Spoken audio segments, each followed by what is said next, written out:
Good evening everyone. आज हम polar region के बारे में पढ़ रहे थे। पोलर रीजन्स में ज़्यादातर ठंड होती है। ठीक है, ठंड होती है तो वहाँ पर 6 महीने सूरज उगता है, 6 महीने छिपता है।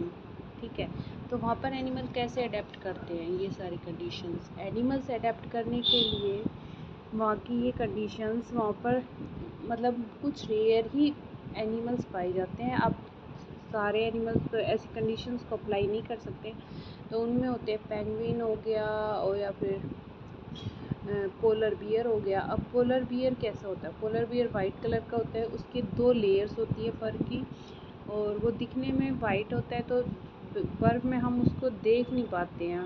इससे एक तो वो अपना खाना अच्छे से ले पाता है, और दूसरा कोई उसे प्रिडिक्ट भी नहीं कर पाता कि ये पोलर बियर होगा। और ऐसा होता है तो क्या होता है, ऐसा होता है तो ये भी होता है कि भाई एक उनके स्किन के अंदर एक फैट होता है, और वो बहुत ज़्यादा इंसुलेटेड होते हैं। वो एक स्थान से दूसरे स्थान बहुत धीरे धीरे जाते हैं और अवॉइड करते हैं ओवरहीट को, मतलब उन्हें ठंडक ही पसंद है। Physical activities on warm days necessitate cooling, so the polar bear goes for swimming. It is good swimmer.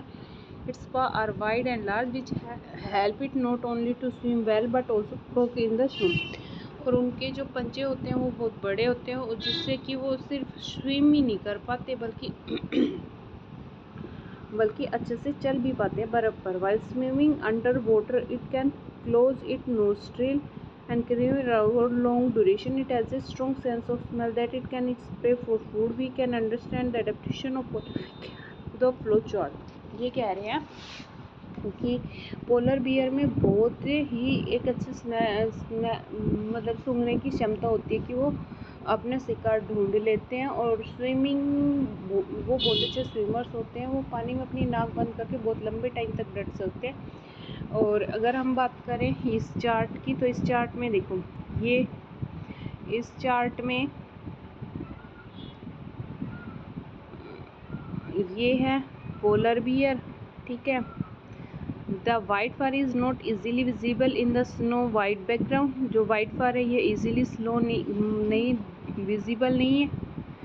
It's predator and prey are unable to see, मतलब उसको देख नहीं पाते हैं उसके खाने वाले या फिर उसके शिकारी। It has 2 thick layer of fur, और इसकी 2 थिक लेयर होती है फर की जो उसे गर्म रखती है। द फैट और जो fat it has a layer of fat under its skin. The fat insulated its body from cold and its warm, गर्म भी रखती है। It has a very strong sense of smell होती है। It help the bear to locate and catch its prey. It has long curved and sharp claw. This help one. तो ये सारी चीज़ें मैंने आप लोगों को बता दी हैं। अगर आप लोगों को मेरा पढ़ाया हुआ अच्छा लगे तो प्लीज़ सब्सक्राइब माय चैनल, और अगले में हम पढ़ेंगे पोलर रीजन के बारे में ही, लेकिन पेंगुइन्स के बारे में। Thank you.